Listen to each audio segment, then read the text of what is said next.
Nessa noite, nós vamos aqui na igreja, aqui, Primeira Igreja Batista de São Luís, com a bênção do nosso querido pastor Eliezer, pensar aqui sobre palavra ensinada, igreja abençoada. E eu queria chamar a atenção na sequência sobre os mandamentos do Senhor, que são apresentados especialmente aí na primeira carta a João, e o amor que é devido aos irmãos. Queria que os irmãos então começassem a acompanhar comigo a primeira carta de João, capítulo 2, versículos 3 a 6.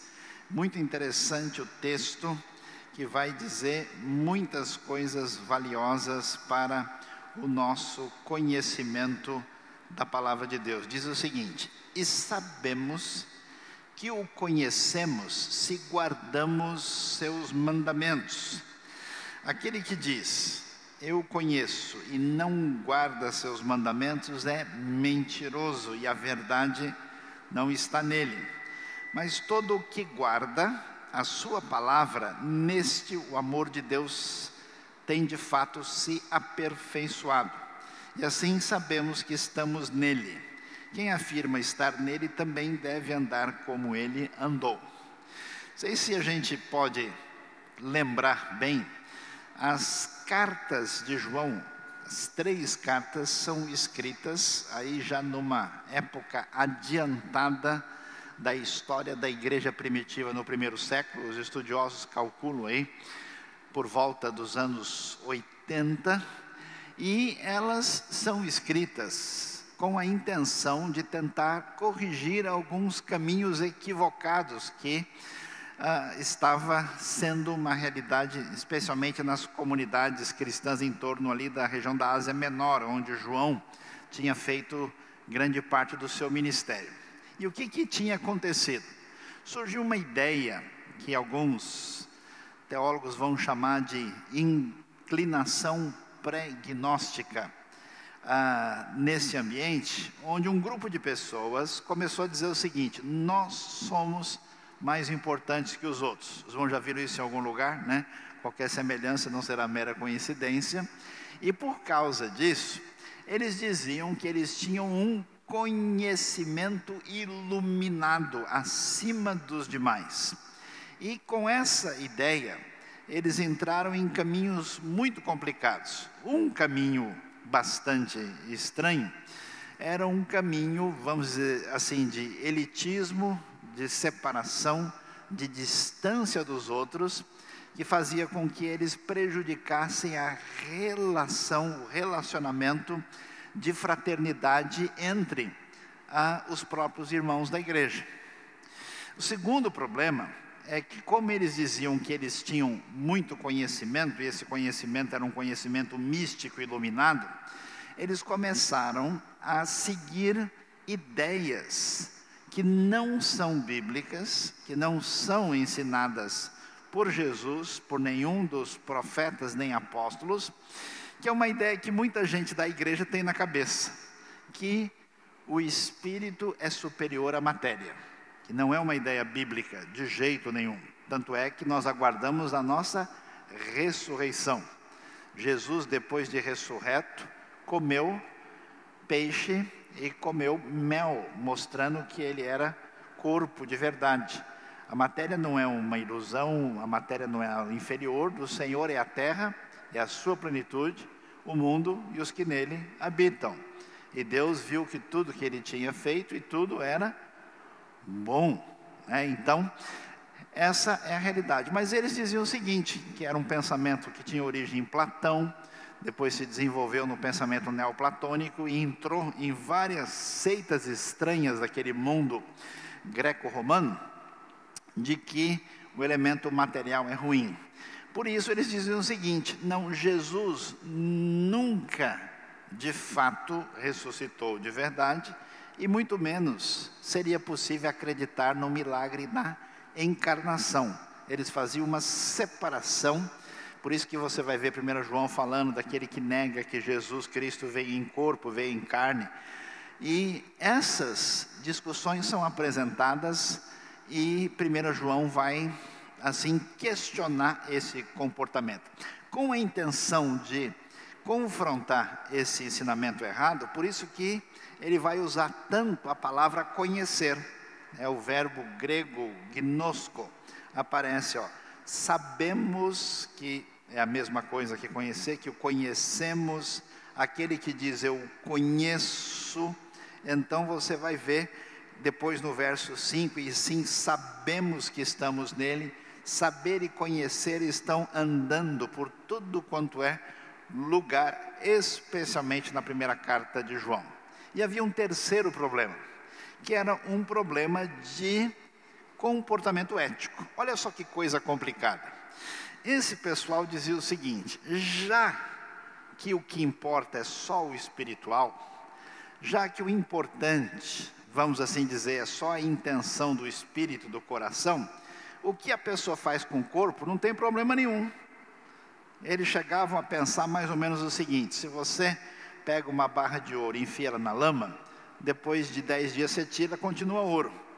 Então eles diziam o seguinte: o que a gente faz com o corpo não importa, você pode viver do jeito que você quiser.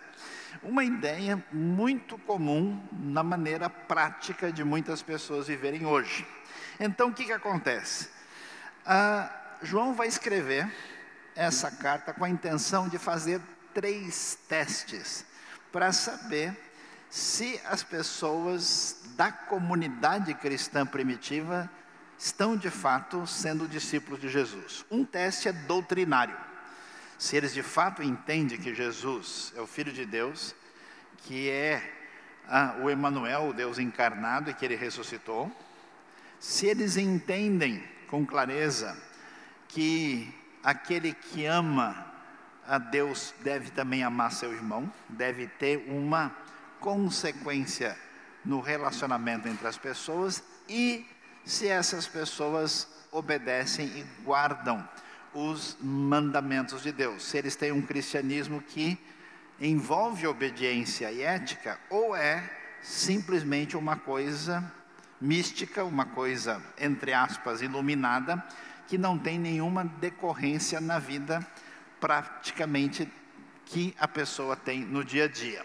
Então, diante disso, vamos dar uma olhada na sequência, para a gente olhar o que 1 João, capítulo 1, do versículo 1 até o versículo 10, tem a nos ensinar sobre esse assunto tão importante. Então, observamos aí o começo do texto, que diz o seguinte: o que era desde o princípio. Observe como é que João vai fazer referência à pessoa de Jesus. Ele era desde o princípio, fazendo uma ligação com João capítulo 1. Os irmãos lembram lá? No princípio era o verbo estava com Deus, o verbo era Deus, que na verdade, no final das contas, é um comentário que remete a Gênesis capítulo 1, no princípio Deus criou os céus e a terra. Então Jesus, a quem nós conhecemos como nosso Senhor e Mestre, ele era desde o princípio. E olha que coisa importante: o que ouvimos, o que vimos com os nossos olhos, o que contemplamos e as nossas mãos apalparam, isto proclamamos a respeito da palavra da vida, ou do verbo da vida. Olha que coisa importante. João diz assim: pessoal, eu estou falando sobre Jesus, não de teoria, não de conversa mole, não de uma história que alguém me contou. Nós ouvimos, estivemos com ele, nós vimos com os nossos olhos, e nós contemplamos e as nossas mãos apalparam.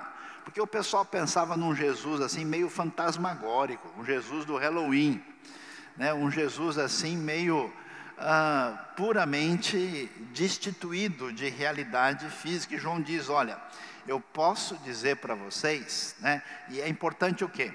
Jesus vai morrer, ressuscitar e subir aos céus por volta do ano 30, e nós estamos aqui já nos anos 80 e pouco, 80, 85.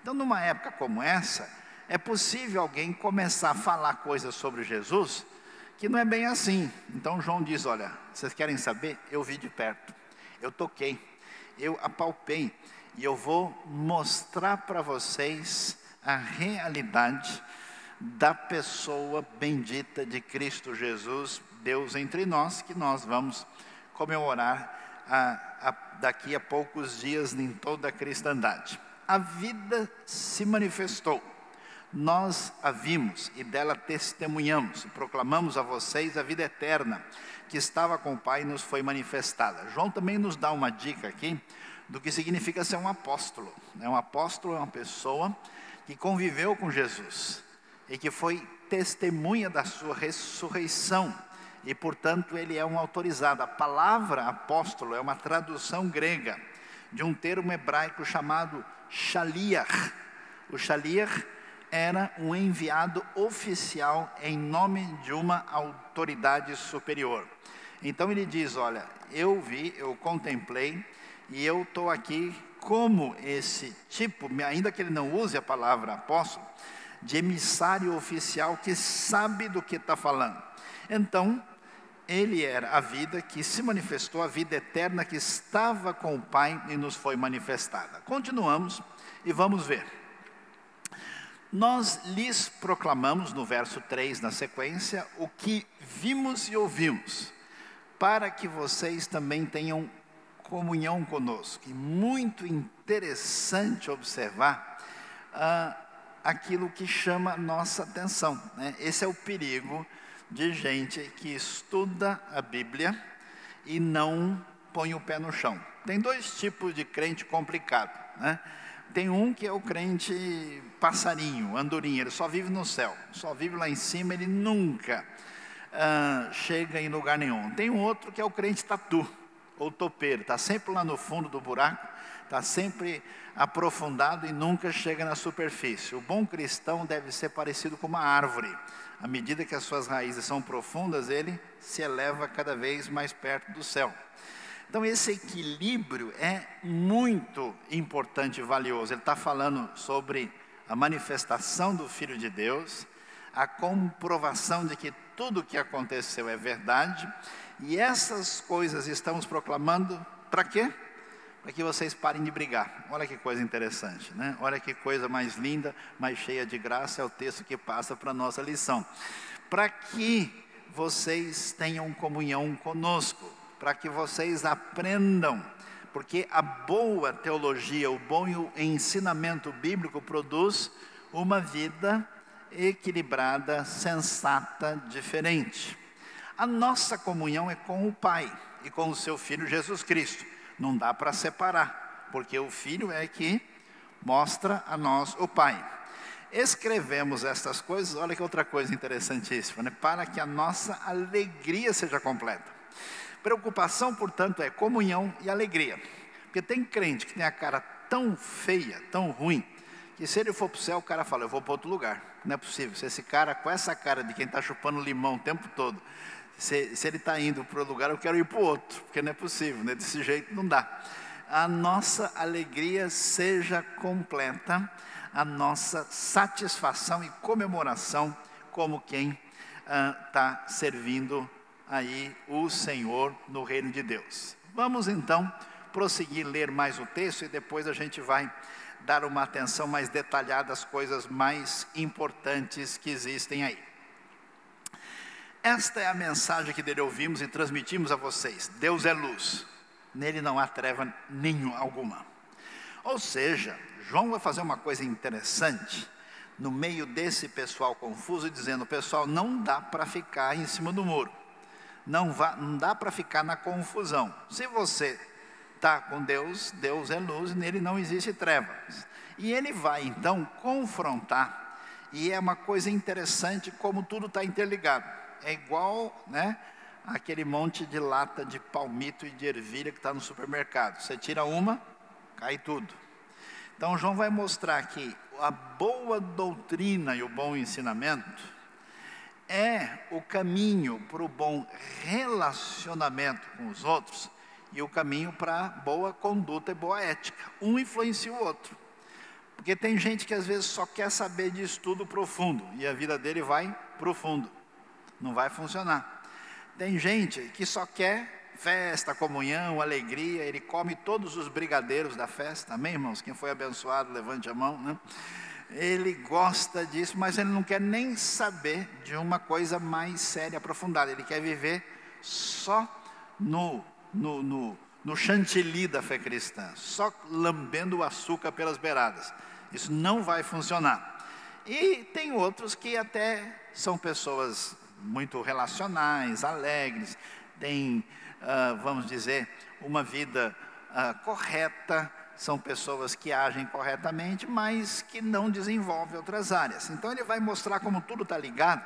E na verdade, se você prestar atenção, no verso 6 em diante, ele vai confrontar o ensinamento errado. Porque, olha lá, se afirmarmos que temos comunhão com Ele, por quê?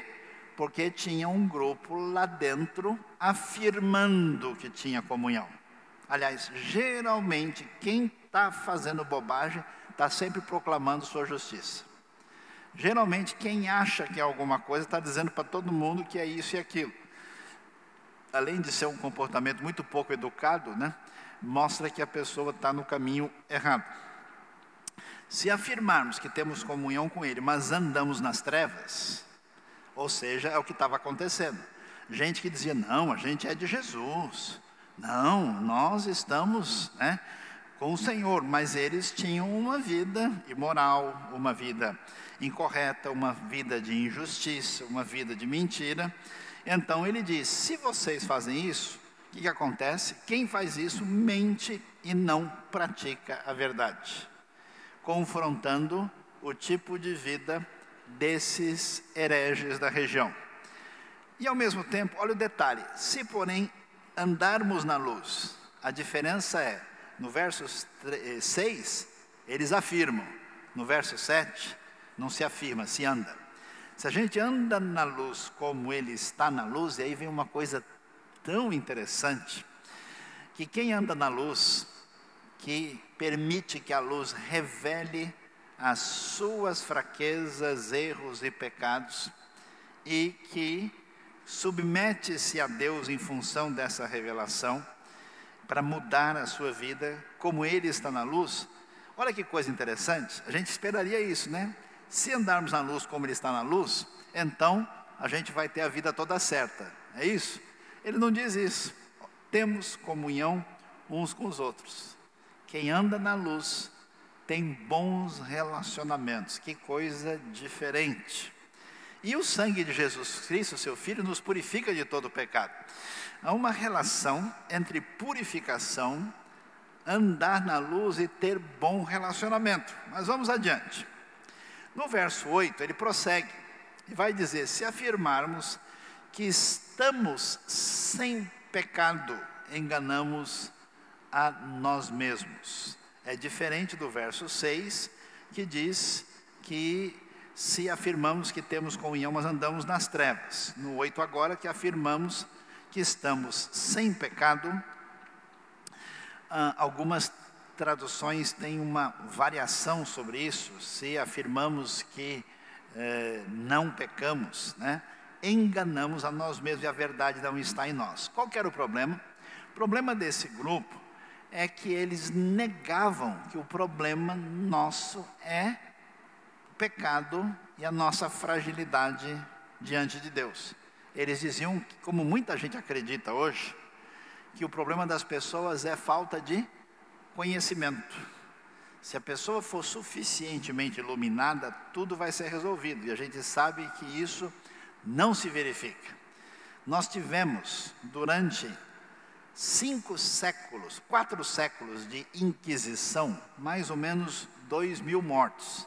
E a gente comenta isso o tempo todo nas nossas ditas aulas de história.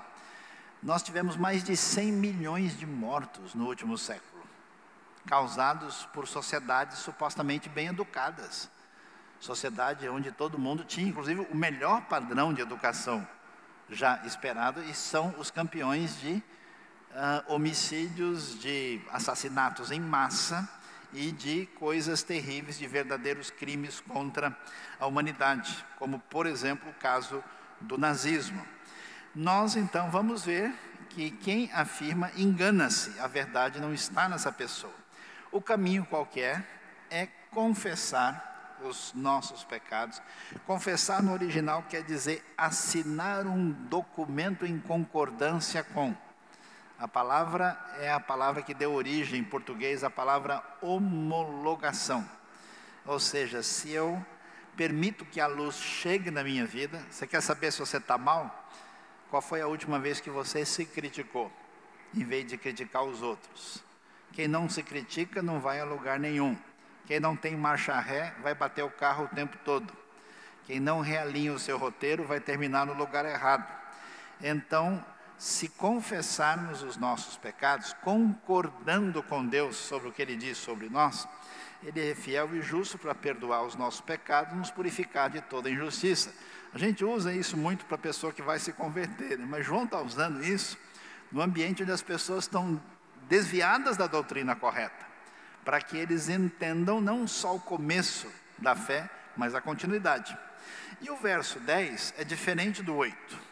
Ele diz: se afirmarmos que não temos cometido pecado, é diferente de afirmar que está sem pecado. Um nega a natureza pecaminosa, o outro nega a prática, as falhas. Um nega o que a pessoa é, o outro nega o que a pessoa faz. Se afirmarmos que não temos cometido pecado, fazemos de Deus um mentiroso, porque Ele diz que nós somos pecadores e a sua palavra não está em nós. Então, é muito importante e valioso descobrir que nessa ligação entre doutrina correta sobre Jesus e reconhecimento do erro, o resultado prático disso produz uma comunidade saudável, onde as pessoas têm bom relacionamento, têm boa comunhão. Então vamos ver, veja que a palavra comunhão aparece aí no texto, né? E ela é valiosa no sentido de reforçar a comunhão com Deus e com o próximo. Afinal, o que é comunhão? Comunhão é a condição de compartilhar interesses, ideais ou experiências similares, devidos a uma série de coisas que a gente tem em comum. A profissão, perspectiva religiosa ou uma peculiaridade cultural. Como é que a gente tem comunhão? Comunhão não significa estar junto com a pessoa. Às vezes você está num lugar porque a pessoa está lá e faz parte da sua classe, mas a pessoa trabalha com você, não quer dizer que você tenha comunhão, você ocupa um espaço próximo. Comunhão não significa estar necessariamente fazendo a mesma coisa com outra pessoa no ambiente. Às vezes a gente faz porque está todo mundo fazendo, a gente faz também, né? Comunhão significa, de fato, quando existe alguma coisa que faz parte da sua vida, que é importante para você e que você divide com outra pessoa. Quando surge aquela conversa com gosto de quero mais, né? Você começa, pois é, tal, não sei o quê. Aí você compartilha de verdade, você percebe que está transferindo dados, está baixando o arquivo. Está tendo, né? Eu conheço pais e filhos, por exemplo, que têm muitos problemas na sua vida porque eles não têm nenhum momento de comunhão. Eles moram na mesma casa, eles compartilham as despesas, mas não têm relacionamento real. Então, o verdadeiro relacionamento entre nós, meros seres humanos, que é desejado por Deus, é tornado possível através de Cristo Jesus, conforme o ensino do Evangelho. Então, por que isso é tão importante? Vamos ver uma questão teológica valiosa que começa lá atrás. Vamos lá? Comunhão, portanto, é a recuperação de uma dimensão que foi perdida na queda do homem. Vamos nos lembrar, né? Quando o Evangelho aparece para nós, trazendo salvação, trazendo redenção, trazendo uma recuperação de uma realidade anterior, como é que esse Evangelho funciona? Ele vai trazer a resposta para o problema que começou lá atrás. Então, quando você é salvo do quê? Você é salvo do seu pecado, no sentido em que os seus pecados são perdoados. Você não é salvo da presença e do poder do pecado na hora que você crê. Por isso você tem uma luta contra as suas inclinações ruins. Paulo vai falar muito sobre isso em Romanos capítulo 7. Mas essa salvação que começa com o perdão dos pecados e que nos garante vida em Jesus, ela tem uma caminhada e ela tem uma amplitude muito grande. Então, o que aconteceu quando os nossos primeiros pais pecaram? Houve uma queda teológica. O homem rompeu com Deus.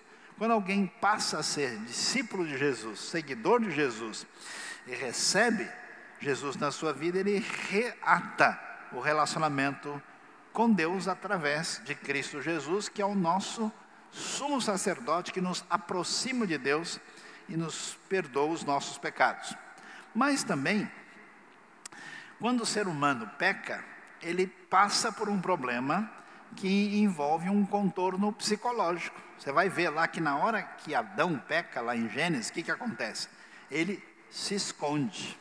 É igualzinho a criança, né? A mãe chega em casa, vai lá a criança com a boca toda lambuzada, vira para a mãe: não foi eu que comi o chocolate não, mãe, não foi ele, né? Ele já está assim, ninguém nem perguntou, já está tentando, né, esconder. Aquela famosa história, né, da professora que queria saber quem é que tinha mentido, pegado um chocolate escondido lá da mesa dela, e ela falou: olha, então é o seguinte, vocês põem um palito na mão, cada um, né, botou todas as crianças, e aquele que mentiu, o palito vai crescer. E aí as crianças ficaram assustadas. Quando foi ver o menino, ele tinha quebrado o palito, né, porque se crescesse ia ficar do tamanho normal. Então ele se entregou imediatamente. Mas qual é o problema? Adão se esconde e imediatamente tem ruptura consigo mesmo, né, porque, como diz o texto, ele descobriu que estava nu. Esse descobrir que estava nu significa que a pessoa tem dificuldade com relação a si mesma. Antes eles estavam nessa situação de inocência e pureza e não tinham qualquer problema. Mas agora a coisa complicou. Por isso que a gente sabe que de perto ninguém é normal. Amém, irmãos? Quem foi abençoado, levante a mão, né? A gente conhece os irmãos e logo a gente percebe que o pessoal aí às vezes, né, fica escapando a quarta aí, né, fica às vezes numa situação difícil. Então, o pecado prejudica a nossa relação emocional. O que se espera de alguém que é discípulo de Jesus e cresce na fé? Que essa pessoa vá, pela graça de Deus, alinhando a sua vida. Não é igual aquele sujeito jagunço do interior, brabo: eu sou crente, mas meu facão não é crente não. Isso aí tem que parar, a coisa não pode continuar assim. Interessante que a terra é amaldiçoada. A terra é atingida, né? A terra vai produzir agora o quê?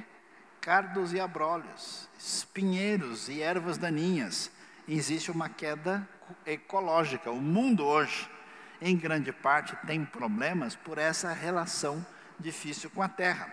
E a queda com relação ao próximo. O que Adão faz? A mulher que tu me deste, ela me deu. Então ele já coloca a culpa em Eva e rompe com ela e, vamos dizer, tenta transferir o juízo divino apenas para ela. Todas essas conexões são perdidas. Então, na redenção, a pessoa deve reatar sua vida diante de Deus, deve acertar os parafusos internos, aqueles da cabeça que estão soltos, irmãos, dão uma apertadinha aí com a força do Evangelho, amém, irmãos, né? Deve se relacionar com os outros de maneira diferente, melhor, e deve viver uma vida com responsabilidade com o ambiente à sua volta.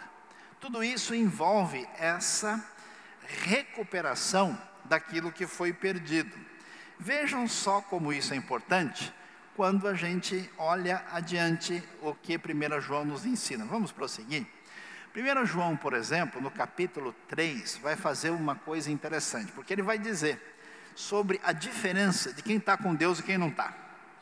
A diferença de quem está com essa palavra ensinada para ter a vida abençoada e quem não está. Então ele vai dizer que o mentiroso e o verdadeiro precisam ser identificados, por isso ele vai fazer a distinção. Essa é a missão que João tem. O autor identifica a verdade, a mentira para os leitores, e o exemplo que ele tem da história bíblica, onde ele vai separar, é Caim e Abel. Ele vai então, a partir de 1 João capítulo 3, verso 11 e 12, vai falar sobre isso. E os dois representam os dois grupos de pessoas que estão na igreja nesse momento. Quem está em comunhão com Deus, que tem sintonia com Abel, e quem não está, que está ligado a Caim. Veja só, Abel permanece na vida, Caim permanece na morte. A verdade está ligada a Abel, a mentira a Caim. Verdadeiro oposto ao mentiroso, espírito da verdade, espírito do erro. Cristo em oposição ao anticristo. Veja lá, Abel está relacionado com amor ao irmão, Caim, amor ao mundo. Sofre ódio do mundo, Abel.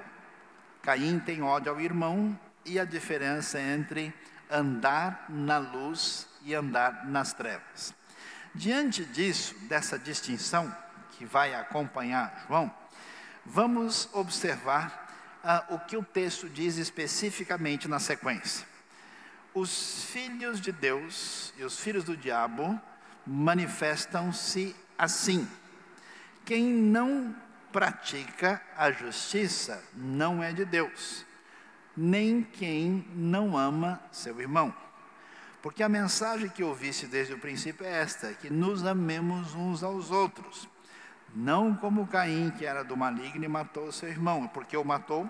Porque suas obras eram más e as de seu irmão eram justas. Meus queridos irmãos, preste atenção.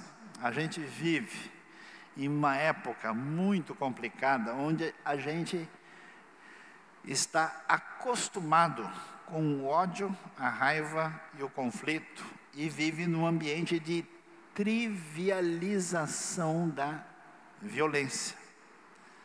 Alguns anos atrás, a gente talvez se assustaria se a gente pegasse uma pessoa de 100 anos atrás para assistir o que a gente vê hoje, pessoas socando o rosto do outro, e a pessoa botando sangue pelo nariz, e as pessoas achando que isso é uma diversão.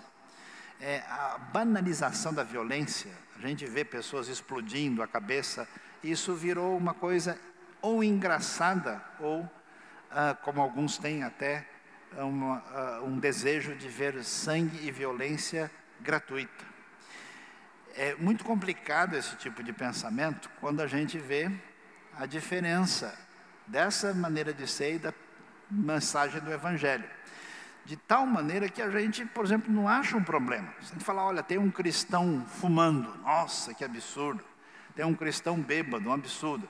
Mas tem um cristão que não fala com o outro. A gente fala, bom, esse é problema dele. Como assim?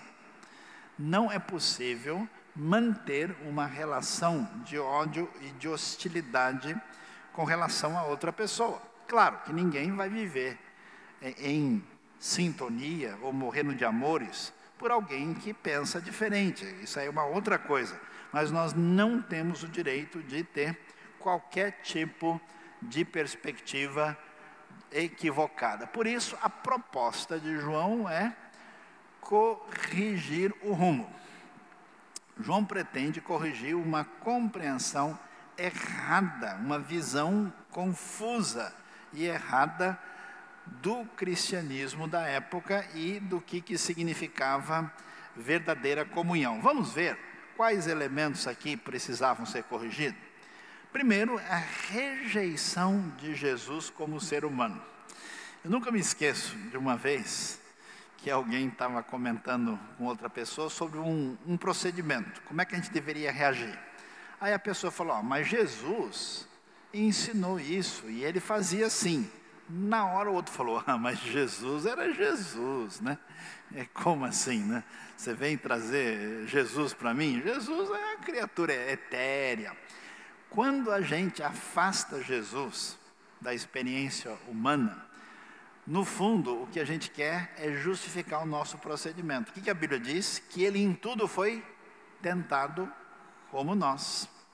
Jesus, cansado da viagem, em João 4, ele sentou-se à beira do poço e conversa com a mulher samaritana pedindo água. Ele estava com sede. A gente vai ver Jesus claramente passando por situações que mostram a limitação daquele que é o Senhor encarnado entre nós e passando por tentações, como Hebreus vai nos dizer. Então eles rejeitavam Jesus como ser humano, rejeitando a sua encarnação e ressurreição, negavam a natureza pecaminosa do ser humano, que é uma coisa para a gente pensar, né? Você tem um GPS mortal dentro de você que sempre conduz você na direção errada. Então você sempre precisa da Bíblia para fazer o quê? Recalculando a rota. Porque você é mau, você é ruim. Se jogar você no mato, o mato devolve, ele não quer. Porque nós somos pecadores por natureza e só tem esperança a pessoa que leva isso a sério. Que quem não se vigia, quem não se preocupa com isso, não se critica, vai fazer bobagem.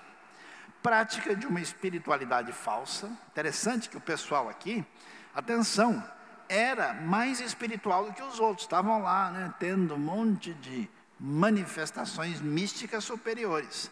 No entanto, tinham uma vida totalmente reprovada por Deus.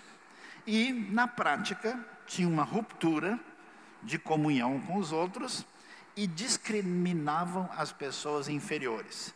Todas as pessoas que estão num caminho errado, por um processo de querer, talvez, tentar se fortalecer, tratam os outros de maneira indigna.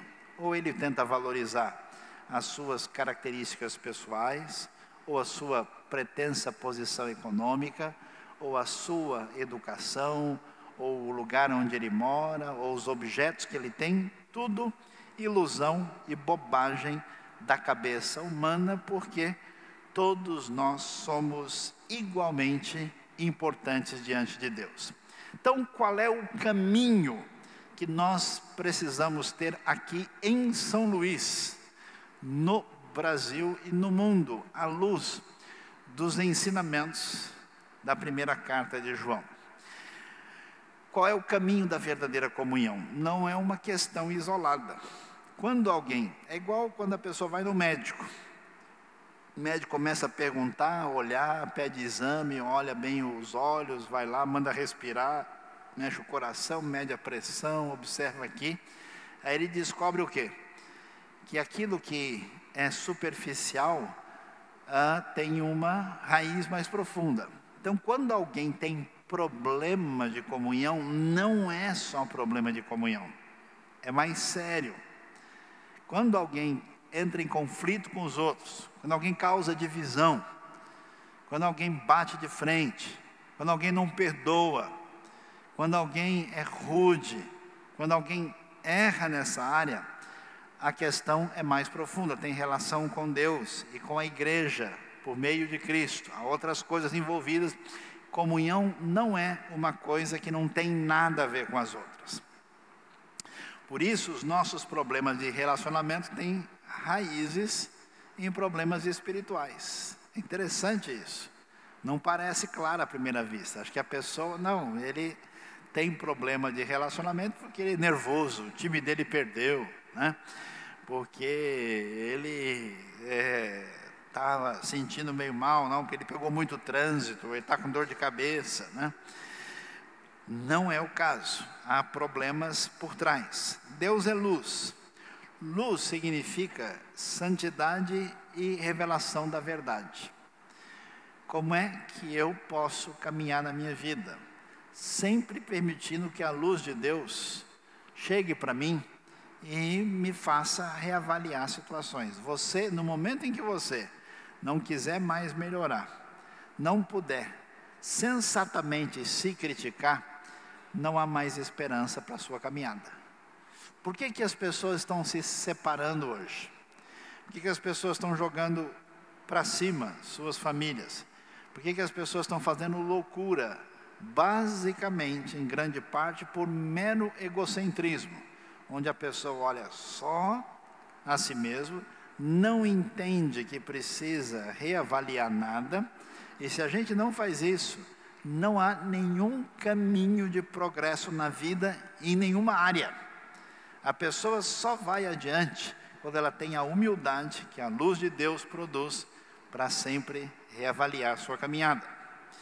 E é interessante, mente culpada, coração inseguro, boca que não para de falar. Provérbios diz: quem muito abre a sua boca tem perturbação, especialmente quando a pessoa proclama a sua, vamos dizer, capacidade superior. Cuidado, se você fala demais e proclama a sua bondade, alguma coisa está errada. Tem gente que você nem perguntou, já está falando, não, porque eu sou assim. Eu lembro que eu conversei com um cidadão, fiquei impressionado. Não, porque eu sou uma pessoa muito fiel a Deus, eu sempre procuro fazer isso. Eu falei, bom dia, como vai o senhor, tudo bem? E ele deu uma lista, ele mostrou um currículo vitae assim, de espiritualidade, que acho que nem no Novo Testamento ninguém tem. Pessoa foi, né? Você lembra da história de Saul, não é interessante? Saul encontra Samuel, ele acabou de desobedecer a Deus na batalha contra os amalequitas em 1 Samuel 15. Primeira coisa que Saul diz é: executei a ordem do Senhor, ó bendito, né, de Israel. Ele fala com Samuel já proclamando que ele obedeceu. Aí o Samuel diz, é mesmo? E esse balido de ovelhas que eu estou escutando, de onde é que veio isso? Ou seja, está lá deslavadamente. Claro que ele não executou a ordem de Deus, mas a primeira coisa que ele fala é isso. Então, quem sempre está dizendo que é grande coisa, tem alguma coisa complicada nessa postura. Quando temos comunhão com os outros, mostramos, olha que coisa interessante, que a verdadeira purificação ocorreu em nossa vida. Preste atenção. Quando a gente encontra a graça de Deus, o amor de Deus, é perdoado e é aceito por Deus, isso cura e deve curar uma série de feridas e machucados no nosso coração e na nossa alma. Porque as pessoas grandes são crianças vestidas de gente grande. Você pergunta para a pessoa, por que você saiu da igreja? Ah, o pessoal nem me cumprimenta. Ah, marcaram de ir na minha casa e não foram, não brinco mais. Tudo bicudo, tudo crianção. Tudo tomando decisões pelas razões mais infantis possíveis. Às vezes é uma vergonha a razão pela qual a pessoa toma uma atitude. O que acontece? Lembra lá que o texto diz, quando nós temos comunhão uns com os outros, o sangue de Jesus Cristo, seu Filho, nos purifica de todo o pecado. Isso está sugerindo para a gente que quem não tem comunhão não é purificado. Por quê? Quem não perdoa é porque não foi perdoado. Lembra da parábola do credor incompassivo? O cara que foi perdoado e estava lá, apertando o pescoço do outro que devia pouco para ele. Quando uma pessoa está afastado da graça de Deus, ele não tem nenhuma misericórdia de quem falha. Ele vai para cima, em vez de recuperar, vai para acabar de matar. Isso é complicado. Quando temos comunhão, mostramos que a verdadeira purificação ocorreu em nossa vida. Porque quando a gente não está bem, porque a gente não bebe da graça dessa purificação, isso transborda na maneira de se relacionar com os outros. O caminho para a verdadeira comunhão começa quando vemos o nosso erro. Deus é luz. Luz significa santidade e revelação da verdade. Você sabe que os psicólogos têm descoberto uma coisa interessante. Eles dizem que todo mundo tem o que eles chamam de ponto cego da visão, vamos dizer, da nossa vida. São coisas que a gente faz e que todo mundo percebe e só a gente que não. E quando alguém menciona, a pessoa fica brava, fica nervosa. Não, né? Às vezes a pessoa fala alto demais, Às vezes ele fica falando e passando a mão na barriga, por exemplo, que é um absurdo muito grande, né? Às vezes a pessoa tem certas atitudes e que é um defeito, é uma postura equivocada, e quando alguém critica, já viu aquela raiva de subir o sangue assim, né? É porque tocou na ferida, é porque mexeu no ponto nevrálgico. Todo mundo fala que você é chata, só você não aceita. Todo mundo fala que você é enxerido, se mete onde não foi chamado. Todo mundo fala que você conversa demais, devia não sair telefonando para todo mundo para comentar aquele assunto, mas você diz que não é bem assim. Ou seja, você não vai melhorar nunca. O caminho começa com isso. O próximo passo é sentir-se triste com o seu erro e arrepender-se dos seus pecados específicos. Onde é que está o seu problema? O seu problema é falar mal da vida alheia? É ser confuso e problemático nos negócios? É não ter uma vida equilibrada e correta nos seus relacionamentos de namoro, ou se é casado, fazer aquilo que não deve? É de se render a algum tipo de impureza e de pecado? É de ser desonesto no procedimento com as suas responsabilidades financeiras? É de inimizade, de conflito, de arrumar confusão em cada situação? É igual o sujeito que era tão revoltado que mesmo morando sozinho resolveu fugir de casa, como eu gosto de dizer. Então você precisa achar o ponto onde você precisa mudar. Pare de se defender. Confesse seus pecados e Deus lhe dará perdão e purificação. Por isso, o caminho é: tenha comunhão e unidade com a igreja, o corpo. Sempre as coisas estão interligadas. Por isso vale muito a pena a gente entender a ligação entre as coisas. Você, atenção, não pode estar bem com os outros e com a comunidade, com a igreja, a comunidade da fé, se não estiver bem com você mesmo. Por isso que às vezes você pega alegre, né? Você chega para a pessoa, bom dia, ele responde, bom dia você. Você chega de boa, a pessoa sai cuspindo marimbondo. A pessoa sai atirando para tudo quanto é lado, nem adianta ficar nervoso. Hoje mesmo a gente passou aqui numa avenida em São Luís, tinha um carro lá que tinha meio que relado um perto do outro ali. O pessoal desceu numa disposição de mostrar todas as suas capacidades de oratória e de discurso ali, de uma maneira muito pouco adequada, né? E a gente vê, afinal de contas, o que isso vai ajudar a resolver a situação. Você não pode estar bem se você não estiver bem com você mesmo. Então, o problema que a gente tem com os outros, preste atenção, em parte, o problema é da gente. Por isso que Deus arruma pessoas complicadas para colocar na nossa vida, amém, irmãos? Deus escolheu algumas pessoas desde a eternidade para atazanar a sua vida, amém?